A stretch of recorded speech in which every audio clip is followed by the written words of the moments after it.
Unbelievable, guys. Thank you. Unreal. You were watching Billboard Live. I'm Kevan Kenney, and we just heard the beautiful stylings of Andrew McMahon in the Wilderness. And Zach. Thank you. What's going on, Zach? Baby. How's it going back there? Yeah. Round of applause for Zach. I like the beautiful stylings. The beautiful stylings. I think we need to bring that back. That's like very old timey in a good way, though. Like, I'm trying to be vintage over here on Billboard Live. Sorry, I've been trying to work that into. I've been trying to work that into my sessions all day. I think it was the show tunes. We gotta get a little ragtime going with our stylings. The beautiful stylings. It was beautiful though. And we heard 2 tracks off the new album. Yes. Congratulations, by the way. It's done. It's going to be out in the world. Zombies on Broadway, February 10th. Yes. And you've returned to the scene of the crime. We're back in New York City. How's it feel? It feels great. It's actually been such an awesome trip. We had a weekend off here, just the way that the timing worked out, and it's been great to be back. Now, why New York? It's almost a character on the record. We were joking beforehand. You know, the intro. You hear the L train going off. It goes right into Brooklyn. You're killing me. Yeah. It's why New York for this one?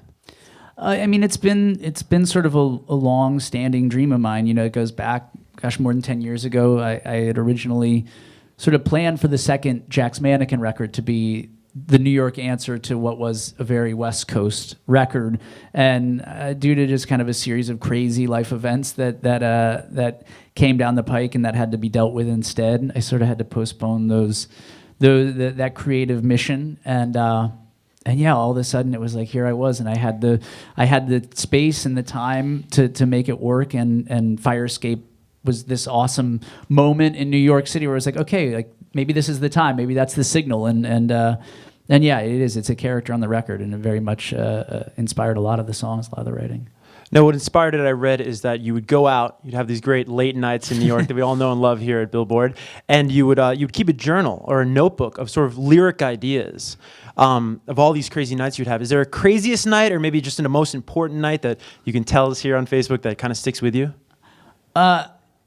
I mean, there wasn't like the Oxblood reference is to my old guitar player Bobby, and sort of had a night that started with going out with him and seeing him play a show, and nights with Bobby tend to sort of go that direction. I guess I can't elaborate on that one too much. There was in that same weekend apart, like there was all these kind of different like friends and groups of friends who I was out here with, and I have a buddy who's like a banker dude who's awesome, and we actually ended up in this very strange like underground bar with a bunch of Russians, and they were opera singers and stuff, and we left pretty quickly, but it was fairly entertaining, and that worked its way into the song as well. Yeah. Right on. Yeah. Now, I've read you've also said, I'm going to try to quote you here, that the songs sort of capture the mood of your life at that time. For those out there right now watching that aren't going to be able to hear the record in full until the 10th, what was your mood in your own words?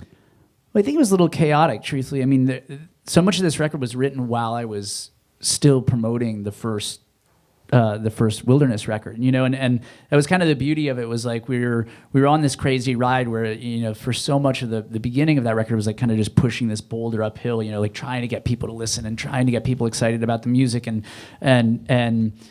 it snowballed kind of all at the same time that I got through like about halfway through the writing process. So it turned into this thing where it was like we were chasing the success of Cecilia and the Satellite. We were chasing that around the country, and playing tons of festivals and radio shows and tours, and then I like in between those things I would be coming out here and sort of in this chaotic mess of an awesome city trying to put together the song. So it was wild and frenetic, and I think that sort of tension and intensity is sort of what makes its way home on the album for sure. Absolutely. And you've had such a long and successful musical career with so many different projects. As somebody who sort of grew up listening to your music, how do you personally sort of segment them all? And what does each, in so few words, what does each kind of mean to you? I think it has a linear sort of effect. I think of Something Corporate. It's this band I started in high school. And so there's so much of that, like, that angst and that energy of like transitioning from living in your parents' house to making your way out into the world, and certainly like those are my early tours. So I think getting on the road with your band as a kid and having this like crazy dream come true is pretty it's pretty powerful. That's how I'll always think of Something Corporate. It was a very in a sense it felt like a very innocent, like beautiful moment, but kind of this high school adolescent thing.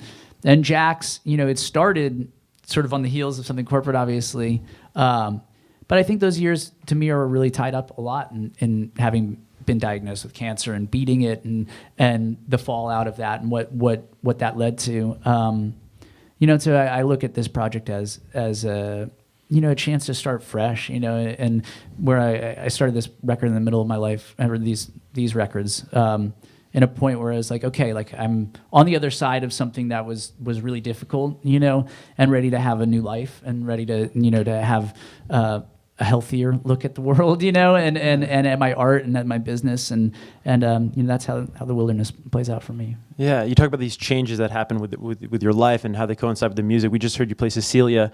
I know it was in part inspired, or maybe entirely inspired by the birth of your daughter. How has becoming a father affected your songwriting and just approach to music? Well, I think obviously you prioritize things, and I think the time that I spend with her is so valuable, and I have to sort of apply that, like this sense of focus to everything that I do.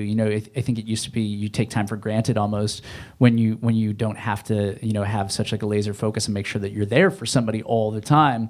So now it's like I work really hard to make sure that there's time for her and make sure there's time for my music and time for our family. And I just think it's about focus. It's made me laser focused on wanting to do this well and wanting to be a great dad, and I got 2 things in my life now, and it used to be there was a million. Now I've got it down to a couple. Yeah. So let's talk tour really quick before we go. The tour kicks off, I believe, in is it March? Yeah, March 12th. And it's already the record's not even out, and it's selling out all over the place. You're sold out in Webster here in New York. Yeah. You're sold out in Boston. I think Philly's sold out. How does that feel? The record's not even out. They haven't even heard the new music, or at least entirety. Yeah. And shows are selling out.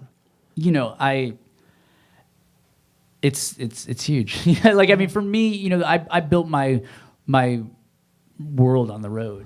Touring has been something that I've done 6 to 10 months a year for the last 16 years straight. And, having success at radio and having success with record sales or whatever the metrics are now are awesome. But without that being reinforced live, it would feel empty, So to see so many of the dates doing so well, it just makes me excited. It makes me excited because I love this record and I can't wait to play new songs for people and to know that I'm going to do it in a room of people that bought tickets early. And you know what I mean? Like, I just think it's going to make the release of the album so much more fun for all of us. Absolutely. And you say fun, your shows I've been lucky enough to see you on the road. I saw you with Weezer last summer, and you got the gym class, like back in the day, the phys ed parachute out in the crowd. We do. You were running through the crowd at the show that I saw you. So you definitely have fun. What's in store this go around?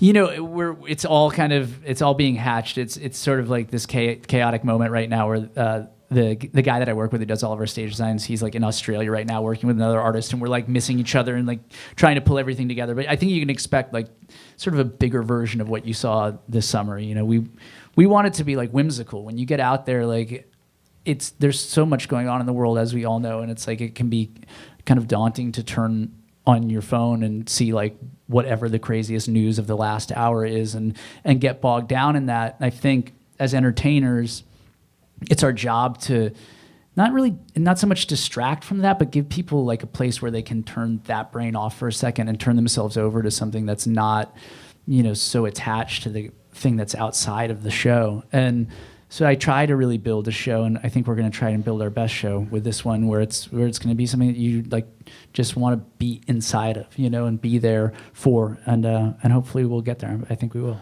Yeah, I think the record will, and I think the show will too. So thanks, man. Thanks so much for stopping by, both Zach and Andrew. And you've been watching Billboard Live. Have a good one, guys.